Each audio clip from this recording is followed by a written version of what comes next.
Hey, Grandpa. Well, it's been a long time coming, but I know that you had a request that I have not honored to write you a story. And I know that I have a lot of ideas, a lot of things, but I also have a lot of insecurities about sharing my work and putting something out there and getting creative again. So thank you, first of all, for inspiring me and kicking my butt a little bit to do this. But here is something that, recently I've been rereading a lot of my favorite old books growing up as a child. And obviously, aside from The Land of Never Never, the stories that you always talk to me about or used to always tell me, I had several poetry books that I really enjoyed. And because I am somewhat of a singer, I do enjoy the sing-songy nature of a good children's poem. And so I thought maybe combining my love for rhyme and lyric and you know literature like that I would compose something. Just kind of started writing. These are all little snippets that I had come to me in the middle of the night as I, wake up here and there. So I put it together. Hopefully, it'll suffice for at least something until I come out with my great American novel. But thanks for your patience, and I'm going to read you this poem. I'll also send it to you so you can have a hard copy. Okay? Happy listening. This is called The Story That Never Was.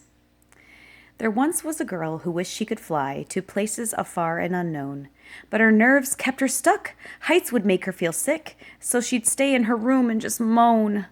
One day she found a doc, said he'd cure all her ails, but he lived in a state far away. To the airport she went. She would not be content till she bought round-trip tickets that day.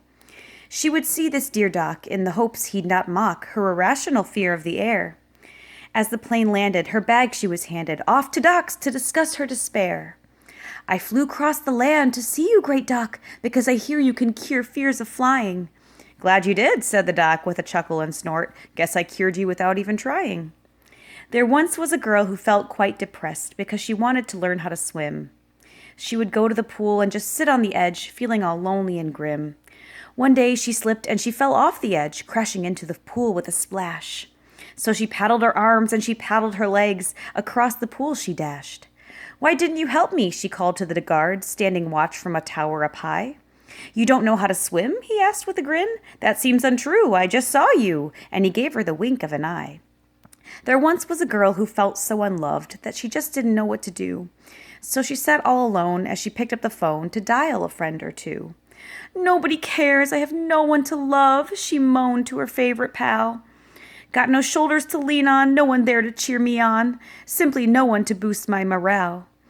Yes, you're a bit blue, but this isn't true. You've got a friend right here on the phone. The girl gasped, You're right, what a vast oversight. All this time, I was never alone. There once was a girl afraid she was lost, with no direction to turn. So then she set off in search of a map for a pathway in which she could learn. She veered to the left, then she steered to the right. She would get to that map if it took her all night. With her heart as her guide, she knew deep inside she created her own type of wall. The girl knew the way, and she found out that day that the map was not needed at all. There once was a girl with a song in her head, and she just couldn't think of the tune. So she whistled and hummed and made all sorts of sounds, getting frustrated all afternoon. I can't nail this tune down, she exclaimed with a frown, as she belted a lyric or two. I knew it before, all the lyrics and score, and forgetting it's making me blue. As she tried to remember her favorite song, pulling lyrics and notes from her head, she realized at once with a squeal and a laugh she'd created a new song instead. There once was a girl who wanted to write, but she just didn't have any words. She'd sit down with a pen again and again, thinking all my tales are absurd. I have no ideas and my writing's no good. The words just won't come. Give up? I think I should. So she sat down instead with a scratch of the head, writing down things that she couldn't do. As she finished her thoughts, full of I can'ts and oughts, she realized a thing or two.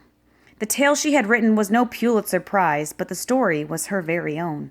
It may not be perfect, but a story was there, whether or not she had known. Thanks for listening. Love you.